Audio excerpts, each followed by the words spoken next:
ప్రతి ఒక్కరిపై రాముల వారి కరుణా కటాక్షాలు ఉండాలని, ప్రజలు సుఖ సంతోషాలతో జీవించాలని టీడీపీ జిల్లా అధ్యక్షులు శ్రీనివాసులు రెడ్డి ఆకాంక్షించారు. కడప నగరం 42వ డివిజన్ రవీంద్రనగర్లోని రామాలయ ఆర్చ్ నిర్మాణ పనుల్ని శ్రీనివాసులు ప్రారంభించారు. అంతకుముందు ఆలయానికి చేరుకున్న ఆయనకు ఆలయ నిర్వాహకులు, స్థానిక టీడీపీ నేతలు ఘన స్వాగతం పలికారు.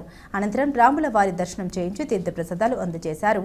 అర్చకులు ఆయన్ను ఆశీర్వదించి సత్కరించారు. ఈ సందర్భంగా శ్రీనివాసులు రెడ్డి మాట్లాడారు. చాలా కాలంగా స్థానిక భక్తులు రామాలయానికి ఆర్చ్ నిర్మించాలని కోరుతున్నారన్నారు.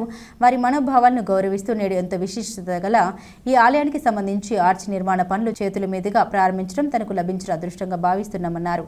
ఆర్చ్ నిర్మాణంతో ఆలయానికి మరింత శోభ చేకూరుతుందన్నారు. ఈ నిర్మాణ పనుల్ని చేపట్టాలని నిర్ణయించిన ఆలయ నిర్వాహకులను ప్రత్యేకంగా అభినందిస్తున్నామన్నారు. అందరూ కలిసిమెలిసి ఈ నిర్మాణ పనులు త్వరితగతిన పూర్తి చేసేలా కృషి చేయాలని, ప్రారంభోత్సవానికి తానే వస్తామని తెలిపారు. ఈ కార్యక్రమంలో division TDP incharge Rajasekhar, corporator Chella Swapna, Shankar Reddy, Bandi Prabhakar, Afzal, ఆలయ నిర్వాహకులతో పాటుగా పెద్ద ఎత్తున స్థానిక భక్తులు, టీడీపీ నేతలు పాల్గొన్నారు.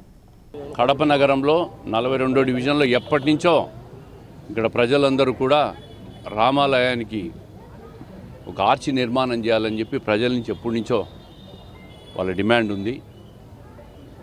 వాళ్ళ సాంప్రదాయాన్ని అదేవిధంగా వాళ్ళ మనోభావాలను గౌరవిస్తూ ఈరోజు రామాలయంలో 42వ డివిజన్లో ఉన్న రామాలయంలో పూజలు చేసి ఆర్చి నిర్మాణానికి శంకుస్థాపన చేయడం అయింది. దాంట్లో ఈరోజు మన కార్పొరేటర్ చెల్ల రాజశేఖర్ గారు, సోదరుడు బండి ప్రభాకర్ గారు, శంకర్ రెడ్డి, అదేవిధంగా స్థానిక 41వ డివిజన్ ఇన్ఛార్జ్ అఫ్జల్, వీళ్ళందరూ కూడా ప్రతి ఒక్కరూ కలిసిమెలిసి ప్రతి ఒక్కరి మనోభావాలు గౌరవించుకొని వాళ్ళ సాంప్రదాయాలను గౌరవిస్తూ ఈ ఆర్చ్ నిర్మాణం జరగాలని చెప్పి ప్రతి ఒక్కరిని కోరుకుంటున్నా. ఎటువంటి భేదాభిప్రాయాలకు తావుండకూడదు. అన్ని వర్గాలు, అన్ని ప్రాంతాలు, అన్ని మతాలు, అన్ని కులాలను కలుపుకొని మన కడపలో నివసిస్తున్నాం.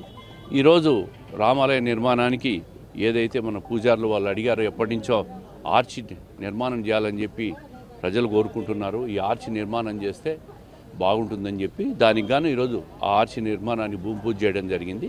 తొందరలో ఆర్చి నిర్మాణం కూడా పూర్తి చేసి మళ్ళీ ఆ కార్యక్రమాన్ని ఓపెన్ చేసేదానికి కూడా వస్తాం.